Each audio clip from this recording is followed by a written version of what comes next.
doing that right now. But we do ask that everyone else both does not record this conversation and that it's only viewed internally at the Jane Club. There will be time for a Q&A. So if you got Q's, Nancy's going to have some A's. So much of what we talk about at the Jane Club is honoring the work of women. And we define women as all those who identify as women. And we recognize the paid and unpaid labor that women do. And how undervalued their time is, how many spaces we all hold in our lives. So taking time right now to share with us, and our community is no small feat, and we understand that. And I'm so honored that Nancy Balbirer is here to talk about her new book, Almost Romance, witty and heartfelt, her sublime memoir. And I want to talk about my own reaction to it, proves that love is possible anywhere, anytime, and at any age. Nancy is a writer and a performer. Yes, Nancy is sublime. I'm seeing the chat. She's a writer and performer of stage and screen. She's the author of A Marriage in Dog Years and Take Your Shirt Off and Cry. And Nancy, please join us. I'm just going to find you and put this in speaker mode. Where are you, Nancy? Am I on? There she is. Hello. Hi, Nancy. Welcome. I'm so happy you're here. I'm so happy to be here. Well, Nancy, I want to start off because I've got some skin in the game here. I'm going to start with the personal because I have had, and I hate defining women by a man. So this feels very wrong to me, but I have to acknowledge our relationship. Yeah. I have had the pleasure of working with your husband, one of the main characters of this memoir, as Kris Jenner says, for 7 years. Howard Morris is also a friend of mine and the co-creator of One Grace and Frankie. And I have to say, as I read your book, Nancy, and I loved it, I laughed very hard and I wept. I realized, of course, you and Howard, I don't call him Howie, I call him Howard, but of course you two should be together because both of your work fills me with so much joy and so much hope. Can you tell? I love it. It's true. It's just true. And I want to start here.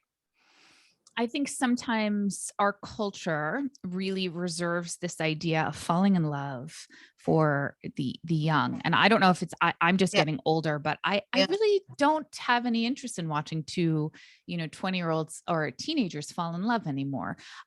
Because there's so much more risk involved in falling in love and choosing love and trying for love, when you've already been through grief and loss. And when the stakes are actually so much higher. So your book, Almost Romance, really, to me, it was a story about falling in love or realizing you have been in love and didn't know it, and risking a lot of yourself at not the tender age of 18. Right. Could you talk a bit about what it is to fall in love? Well, first of all, I'm one of these. I believe we are all contradictions. We carry many people within our person, and I was both someone who was done with love because of having been through the mill of it, and thought that love was a parade that had passed me by. And also a hopeless romantic, so I was a person who enjoyed watching romantic comedies, the classic ones, and believed in it as something for other people. And whether those people were just young and guileless and just got it right, with that roll of the dice, or it was for people in a movie, or both. But it certainly wasn't for people who were maybe perimenopausal, and had custody arrangements that precluded leaving the 5 boroughs of New York City. It wasn't for somebody who didn't have commitments and a life that already existed. Also, when this happened to me, I was at a place in my life where I was kind of happy. I wasn't bemoaning that these things were not looking like they were on my horizon anymore. I was fine with it, or at least I thought I was. And the thing about love is that it doesn't matter how old you are, it always takes you by surprise. And it's something that I learned, that we all have such a tremendous potential, tremendous capacity for love. Just because you love someone doesn't mean you can't love other people. Your heart holds many things and many lives that you've lived. So it was another thing that I learned. And I think you always learn from falling in love, because it's about staying open. I love that. I am a romantic, hopeless romantic. And Nancy, I loved your book. I just loved it. I just loved it, loved it, loved it. And it's so funny. And it's so, well, there's so many things that I personally related to, because, I'm also a theater kid. I went to Tisch, Brittany Hall, and all of the NYU references really got me good. Yeah. I was at Reuben. I was in a you were at Reuben. I was at Reuben. Yes, I was in a low-cost triple in Reuben for all 4 years. So, but so much of it really resonated with me, and so much of what, you're saying right now in terms of having a village and having the fullness of a life. And I think women especially are able to cultivate such deep, meaningful, intimate relationships, and to read about this beautiful village you had cultivated for yourself in New York, and your neighbors, and these beautiful kind of sustaining relationships. It does feel like you had so much when you decided to risk everything for something else. And something I have been thinking about, and after I read your book, I was like, oh, I'm really interested in what Nancy thinks about this. Is I feel like there's so much messaging for women right now about, like, you have to just love yourself. You have to love yourself, because if you don't love yourself, nobody else is going to love you, and you have to be okay. And while all of that I think is true, I think it's also okay to want to find a person and be with a person who really loves you and who you can be your full self with. And I'm curious if you have any thoughts about sort of that messaging, which I think comes from a beautiful place, and I understand it and believe in it, and also think that it's absolutely wonderful and okay for us to want, a partner. I completely agree with that. I mean, I really do. I think that we don't exist alone. We come into this world not to be just completely self-sustaining. It doesn't make any sense, and one of the themes in this book is friendship and community. And I was able to realize my best self because I had people who loved me enough to reflect that back to me, so that I could be that person. I mean, and Howie did too. Howie had those people, the people in the writer's room at Grace and Frankie, who were able to point out to him, a truth that he knew in a very present but also old part of himself, but he couldn't get there without them lighting the path. And same thing for me. And then our friendship, which is really what this book is about, because before we were lovers, we were, we had a deep and abiding friendship. I mean, he was, from the time I was 17, one of my best friends. And I looked to him to help me see when I was looking at a sky that I thought was a tempest, he was the person who could make me see that there was blue there. You know, he was the person who could always lead me back to the yeah but of it all. And he was also the person who could always find the funny. And we need those people in our lives, because it is a nice that messaging for, and it is very much for women, because nobody would say that to a man. But I feel like it's really unfair, because it's also putting the onus of having to create that or make that happen on the woman. Absolutely. And then if you can't conjure that, well, so something's wrong. are you? Yeah, exactly. There's something wrong with you. You're broken, which is just not true. We are here to love and be loved. There's this great, at the end of The Wizard of Oz, and this is my favorite movie. Of all of the movies, and I'm a movie fan, but it really is. And there's this wonderful line at the end, when the faux wizard is saying to the Tin Man, the sign of it's not how much you love, it's how much you are loved that shows how big your heart is. And I think that is so true, because it is reflected back. And how beautiful is that? I mean, hats off to Yip Harburg, who doctored that. Agreed. Gosh, so I want to just step back. I know I just jumped right in, but I want to step back for a second, and Nancy, have you kind of talk about this love story. And I know, Anna Cecilia, if you could throw in the chat the link to get the book, because there's going to be a ton of Janes here who have not read it yet. And I really encourage everybody to, it's a balm for these troubled times. It is a really lovely read. And it is, again, I just felt so much hope coming out of it. And I felt so happy that these two people got together. Now, I knew the ending of this book and was still reading it and wondering what was going to happen, which was disturbing. And I had to check myself a few times. But could you tell our Janes who are here just a little bit about this love story, and about how you and Howard found each other, connected, and the span of years this takes place over? Yeah.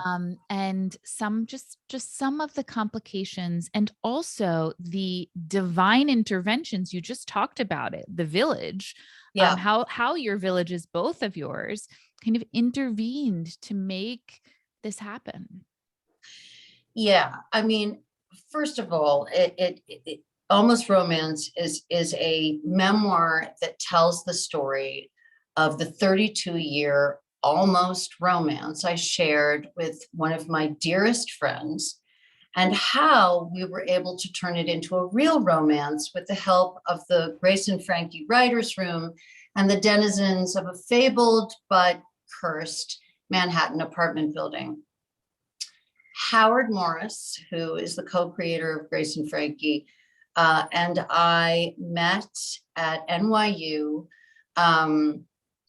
Now I can't do the math, but it was 32 years before 2015. So that's a while ago. Yeah. 1983. All right. It was the fall of 1983, and I was 17 and he was 19. And he worked at the dorm. He was also a drama student. We were both drama students at Tisch, going there for acting. And he had a job as the desk man at the Brittany Residence Hall dormitory.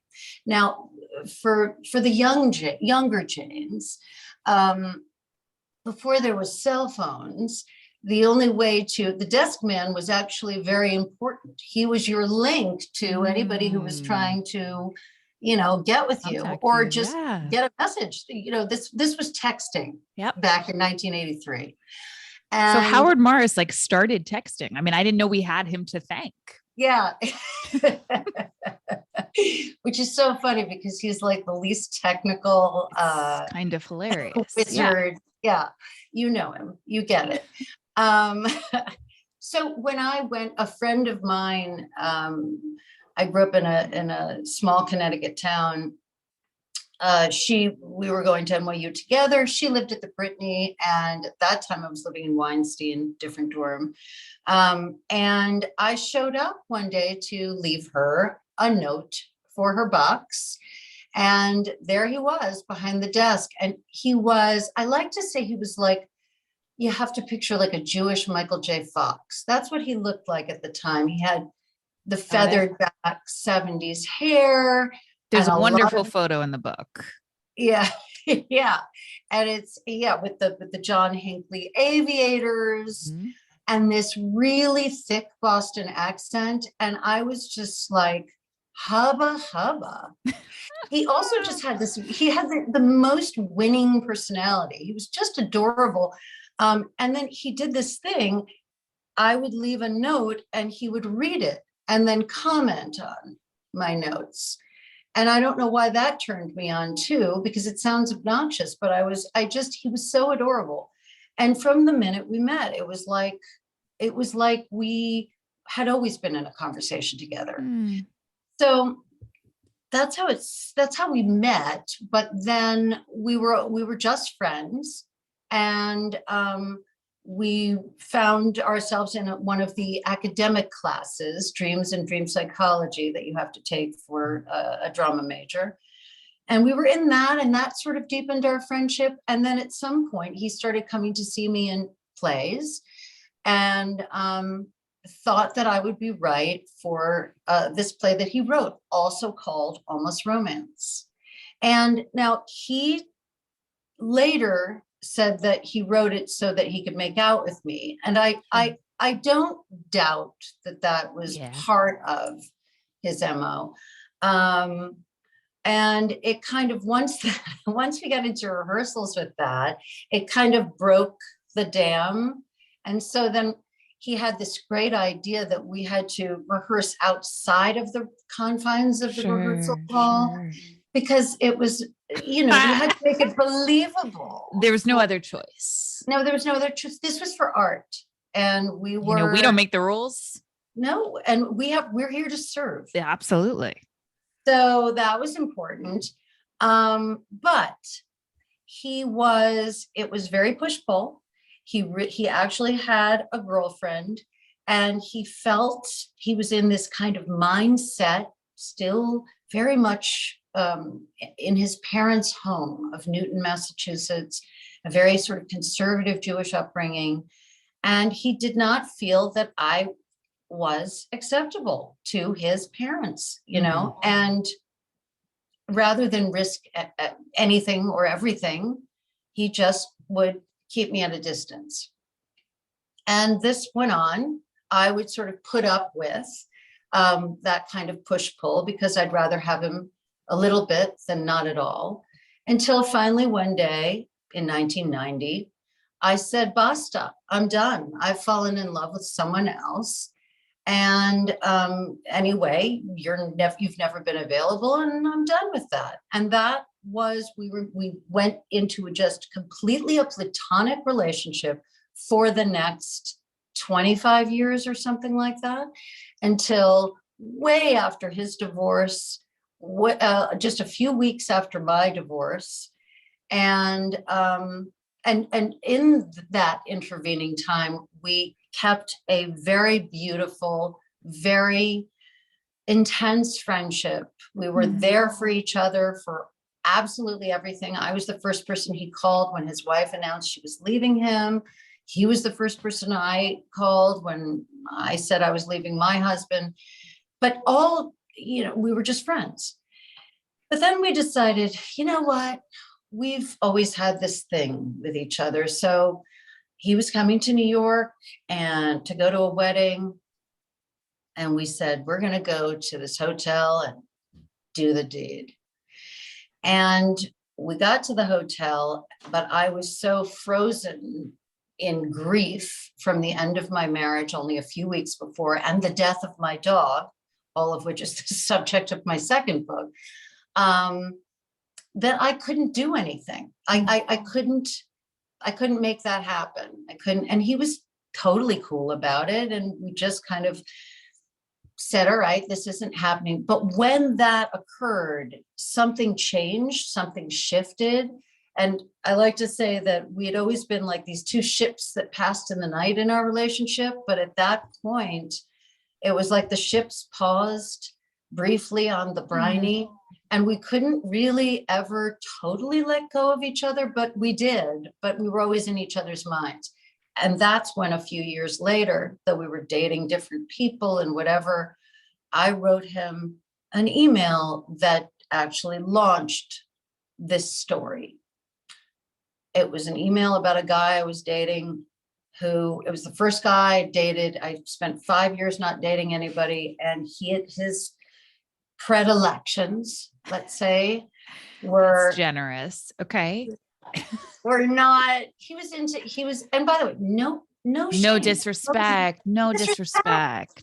Not at all. Not at I all. love a kink. I'm kink friendly over here. So Yeah. no disrespect. No disrespect Had a few at kinks. all. Yeah. As a matter of fact, I was very respectful of his trip. You really were. I really did. And he was actually much more, was very shaming toward me about like being vanilla and all of this stuff, and trying to like pull out the libidinous tigress that he felt lived within me. I mean, all of this shit, you know. My God.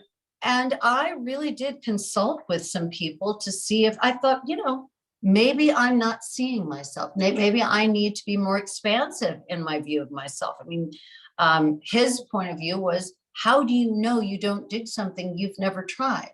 And this was a kind of 3-card Monty. Sure. Yeah. That's a thinker. Mm-hmm. Yeah. It's like, huh? So anyway, I really wanted to, speaking of honoring, I wanted to honor who this guy was and what he was about. And, you know, I didn't know if maybe I was just hampered by some kind of past version of myself. That being said, it didn't work out. Mm-hmm. I wasn't into that. And I wrote Howie an email about it. And it was a humorous email, but it was also an email that was sent to someone with whom I was very intimate and really only discovered certain parts of myself and what I thought about anything when I ran it past Howie. He was that person for me. And in the course of this email, I said, how is it that we never got together? I mean, really, how? Because we've always had this thing. And it's like, so the email was both humorous and plaintive and somewhat anguished, you know, and this email that he received, he thereupon, as he is wont to do, had it read aloud by another of the writers in the Grace and Frankie writers room, who was famous for his daily post-lunchtime readings of Barbara Streisand's My Passion for Design. And so he seemed like the appropriate person to give a sort of performance of my private email. But the room that Howie had that day was all women writers, and the guy who normally read Barbara Streisand's My Passion for Design. And they were all very impressed with this email. They were like, how are you not with this chick?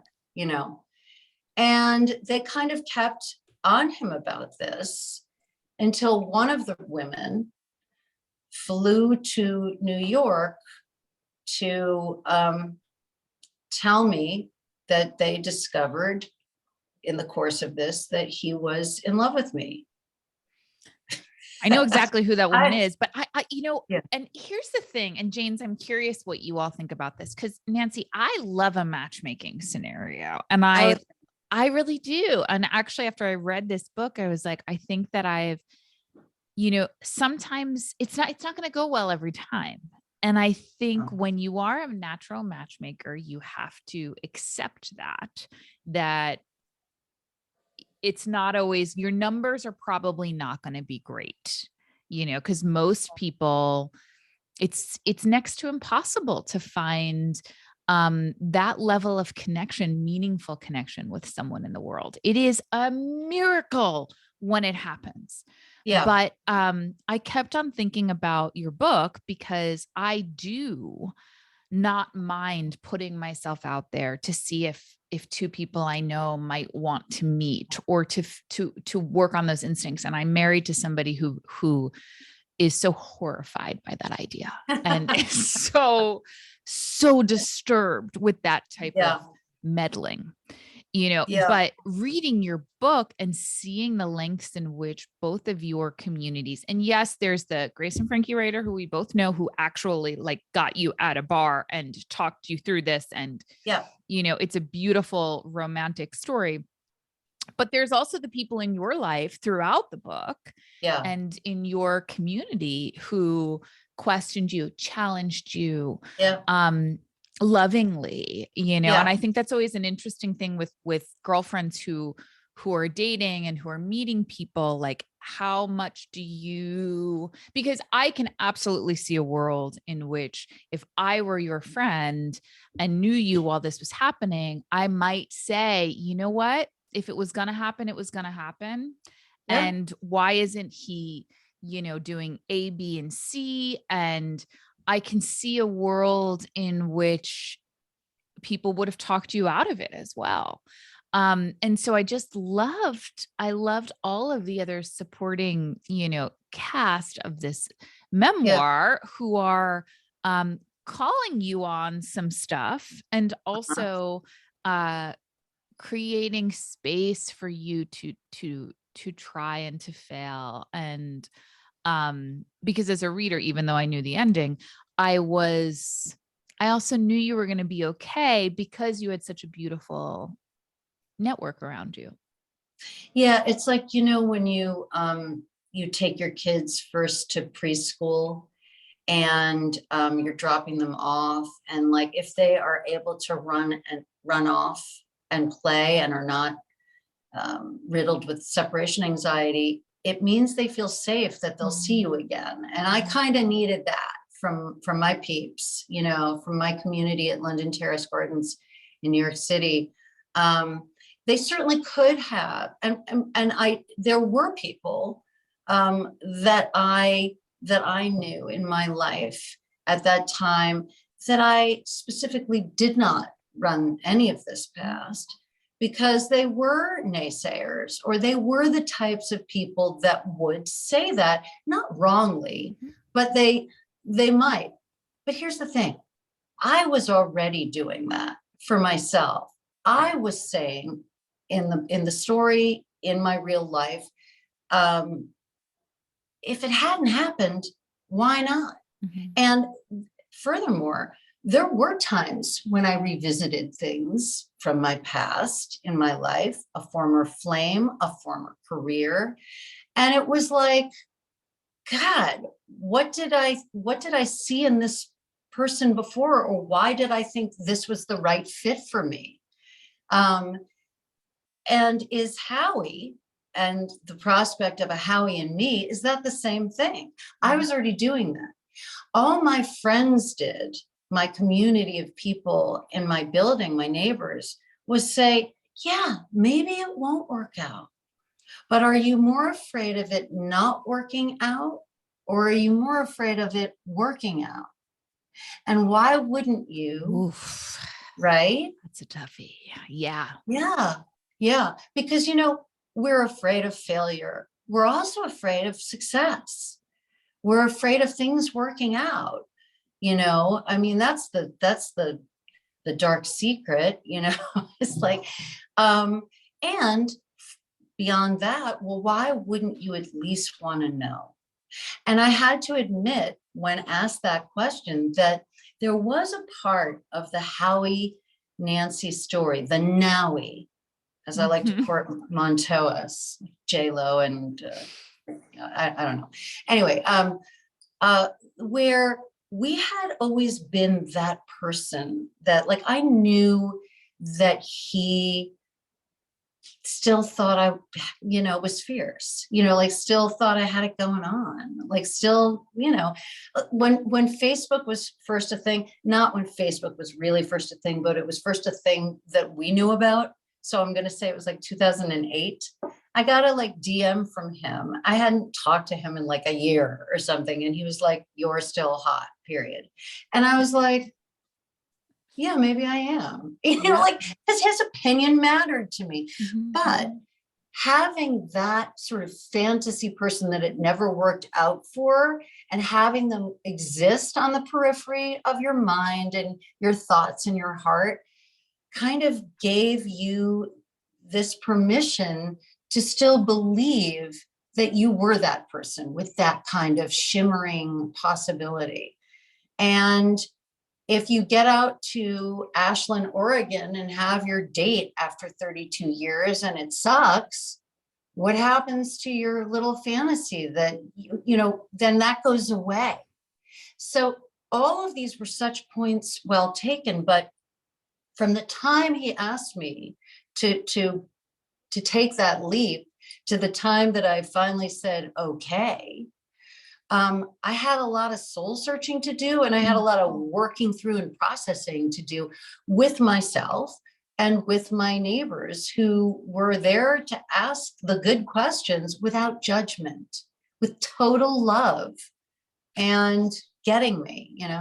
I love that. And Janes, please start thinking of any questions you have for Nancy, because we're going to, I'm going to open up the Q&A and we'll take some questions from our wonderful Janes. But before we do, and by the way, this book is receiving rave reviews. Nancy's being, I think, appropriately compared to one of my also heroes, Nancy, Nora Ephron. And yeah, I want to talk about Nora Ephron and why you've been so inspired by her, but we'll get to that in 1 second. I know there are going to be a lot of Janes who are listening to this and thinking,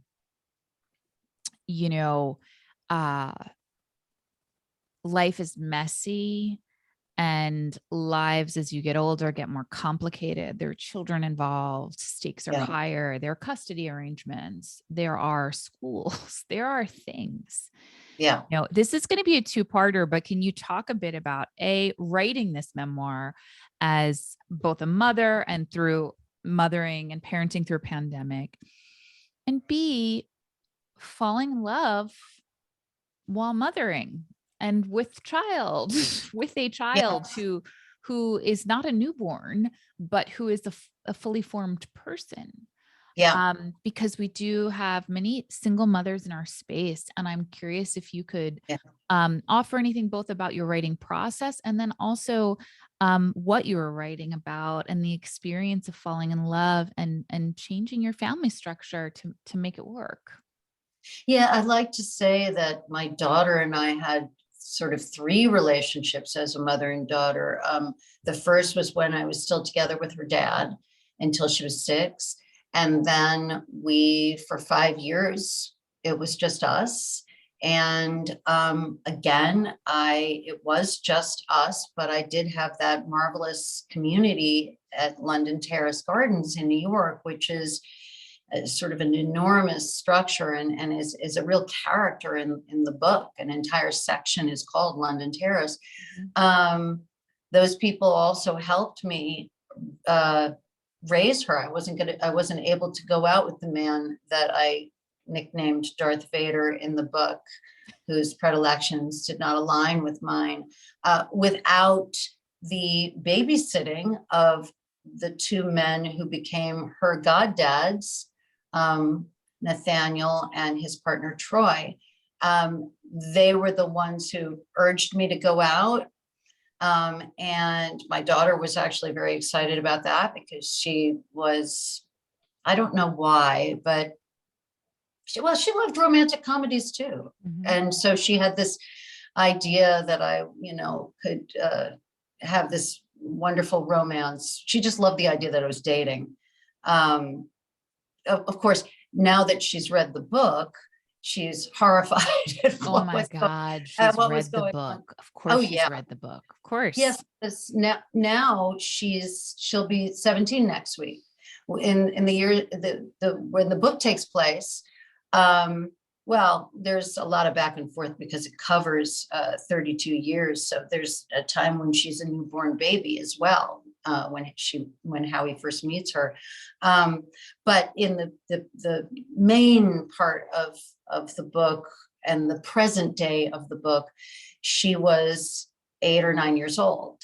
So I never had her meet I didn't have her meet this guy, Darth Vader, because that was my litmus test. I'm not going to have you meet your kids become your new parents. I'm not going to bring, this person home. Mm-hmm. So that was the thing. I knew it was going to be over any minute because I had no instinct to introduce her. But yeah, we had a whole system, and some of my fondest memories of being a mother were my single mother time, because the third installment of our mother-daughter relationship is as a trio with Howie. Mm-hmm. She lives with Howie now, and it's wonderful. And she's a teenager. Mm-hmm. And which has it's just all great. I have to say, I think even the challenging things, it's just so beautiful. I feel so I just feel so lucky that soul chose me. She is very much my daughter, even though she's absolutely her own person. But she teaches me all the time. And there were so many things, even in the story in this book, that she helped me with. She was very much a part of my village in getting me to be my best self.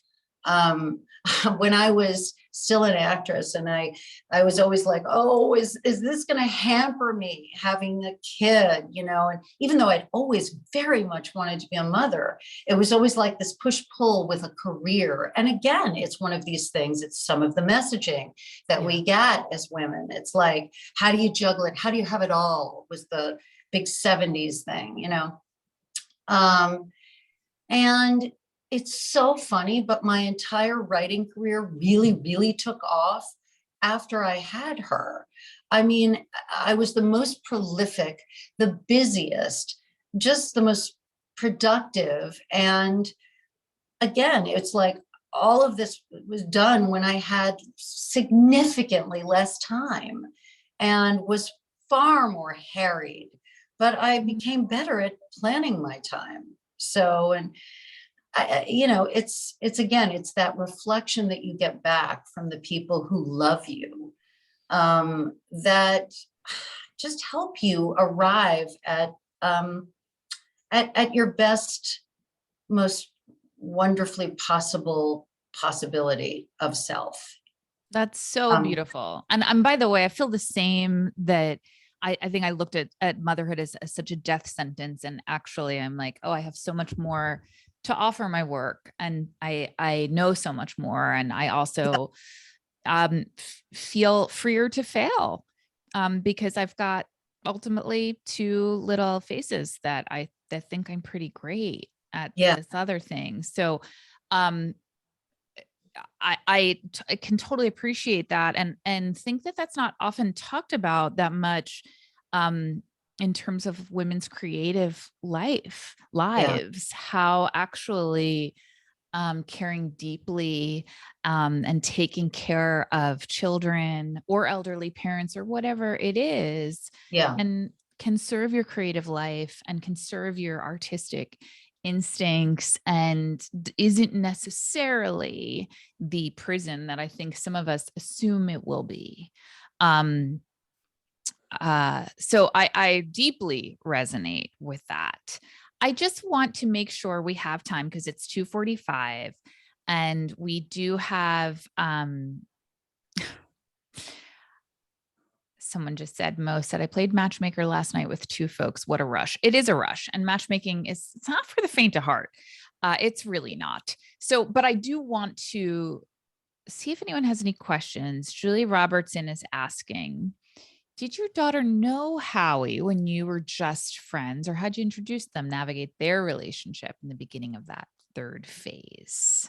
Yeah, it's very funny actually, because she had met him when she was a tiny baby. But he was in LA and I was in New York, and whenever we got together, it was, sans my daughter. There weren't kids around. But she knew him through his work, because he would invariably, he was on some show, writing on the writing staff of some show, and he'd always either send it to us or say, "Hey Nance, I'm doing this thing, watch it." And I would, my daughter and I sat to watch everything together. And so she knew Howie as this guy who wrote shows. And she is like me, she's a huge devotee of movies, but she absolutely loves sitcoms, which is what he wrote. So she would watch all of these things and get so excited about it. So before she actually met him as an 8 or 9-year-old, or 10-year-old, excuse me, she was 9 and 10 during the present day of the book. Before she actually met him, she was a fan of his work. She'd watched Grace and Frankie, I think, 3 or 4 times through the first season, before I'd even gotten out to Ashland, Oregon for our first date. So she had some awareness of him, certainly as a friend of mine, Mom's great friend, Howie. And she would jump up and down, like when she'd see his name, created by, she'd flip out and she'd sing along to the theme song. I mean, that kind of thing. But after the time that this book takes place, when we knew it was a thing, I very quickly needed her to meet him, like actually be in the same room with him. And it so happened that we were in Los Angeles at the same time. I was visiting Howie, but she was visiting her grandparents. And she came over to the set to meet him.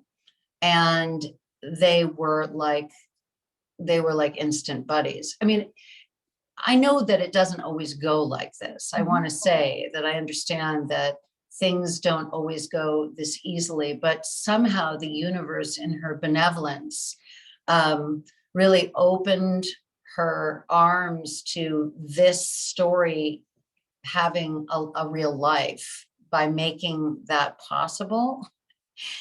I didn't have to do anything. There wasn't me judging this. This was like them having their own soul connection. Wow, that's beautiful. I want to share with you, Nancy, this isn't a question, but a comment. And I just think it's a beautiful one to share on the heels of that. Your daughter is also learning from you about love, the capacity and complexity of love. What a wonderful example you've set. Oh, thank you. That's from Jennifer Cooper. And that is beautiful, because for those of us who have not had that experience of, and with children who are dating and have not had the experience of that instant soul connection, I think sometimes we automatically assume if our kids are not happy that we've done something horribly wrong. But, the truth is, you're also modeling what it is to go after what you want and experience love and try and fail. And I think sometimes the short-term reaction from our children is so hard to bear, but yeah, you've modeled something really beautiful for your daughter to see. And that's really special.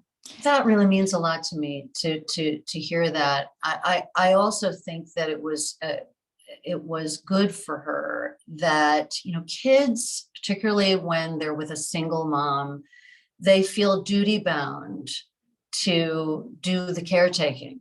Even if you really work your ass off trying to make that not be so, it is incredibly difficult, because they know their mothers. They know when their mother is not happy or not fully realized or living their best life. They absorb everything, they know everything, and it just is the case. So when I finally was in a relationship, I think she could really have such relief that she didn't have to, we were very much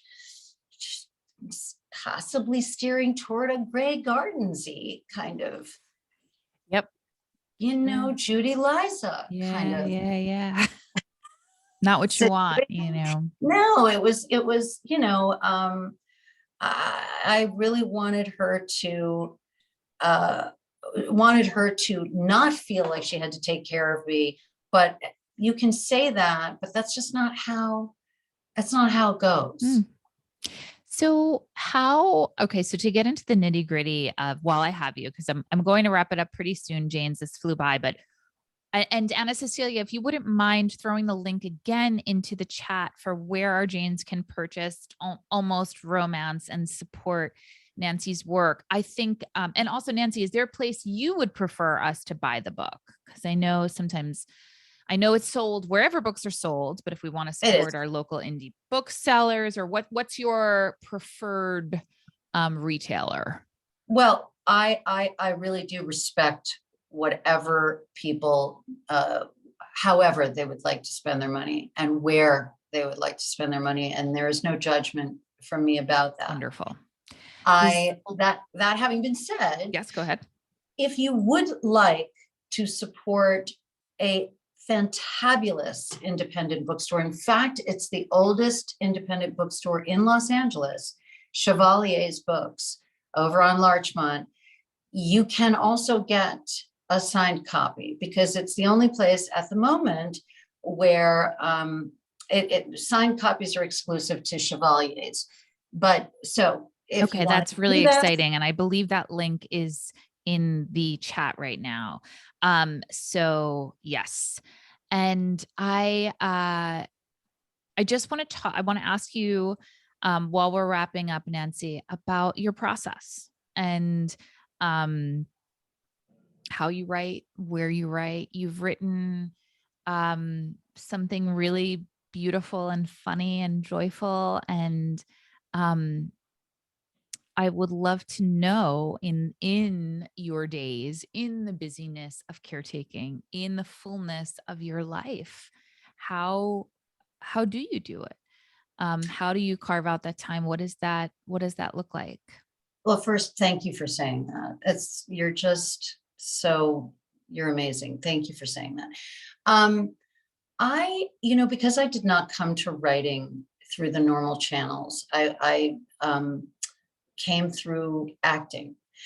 I think I will always have a little bit of the let me continue sneaking under the radar here. Mm-hmm. So when I start writing something, even something that I felt I saw so clearly with this book, and frankly, all three books I did see at the outset clearly, and then I had to go write them. But even this one, which I felt so strongly about, I have to start writing in the notes app of my computer or phone. This. Okay, the notes app. I have to do it, because otherwise the voices of "you're not really a writer," or and by the way, they're my own voices. They're not some people out there that I'm like, whatever the voices are, they can't find me in notes. They can find me in Word, June. Well, they find me in Final Draft. Right. Well, that's the thing. But not in notes, huh? I have to start there. And I start there, and Howie likes to describe my writing process as it's like a snowball down a mountain, because it starts out and I'm writing anytime I can. That means I will wake up in the middle of the night and write for a few hours. That means I will write all morning sometimes. Sometimes I'm writing, from 8 to 10, like it's a theater thing. It's any time that I can get to do it, and it's always in the notes. And when I gather enough in the notes app where I feel like I have slayed the inner dragons, I transfer it into Word and I say, okay, you're on your way. And then We're now in software. Yeah. We're now in real, yes. we've now accepted and embraced that it's not just a fluke anymore. Yeah. And this is real. And that's when I start the sort of editing process to get to, okay, where am I? Where am I in the draft of the first draft of a manuscript, and what needs to be filled in? I also always write what already occurs to me. If there's a scene I know, I get right in there, because again, it's about that you constantly get belief in yourself by finding those moments. Don't worry about what you haven't found. Celebrate what you have, and you'll get there. You will get there, because if I can, you can. I also always have to, every single thing I write is read aloud. Mm. Every word has been read aloud.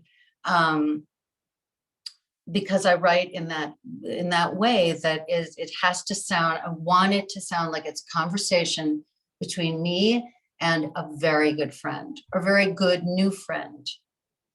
Well, you did it. It does sound like that. It feels like that. And I felt like I was talking and listening to a girlfriend tell me like the best story I've ever heard.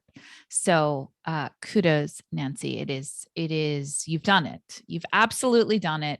And I encourage everyone to purchase Almost Romance and tell your friends about it, tweet about it, Instagram about it, what have you. It's really something I was thinking about while I was reading it. Was I've learned so much from our Janes and from folks we have on who talk about their experiences and pain and grief, and the Jane Club holds so much space for that. And it was really refreshing to also have so much joy and romance and risk and reward shared in your book. And it felt so good to read.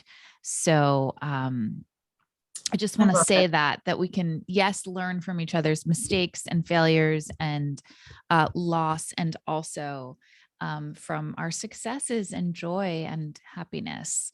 So I'm so happy for you. I'm so happy about this book and all the incredible reviews that it's getting. Thank you so much to our Janes for joining us. I'm going to ask Anna Cecilia if you'll throw in the chat one more time the link to buy Nancy's book, and also a reminder for all of our aspiring, well, I shouldn't say aspiring, fuck that, for all of our writers.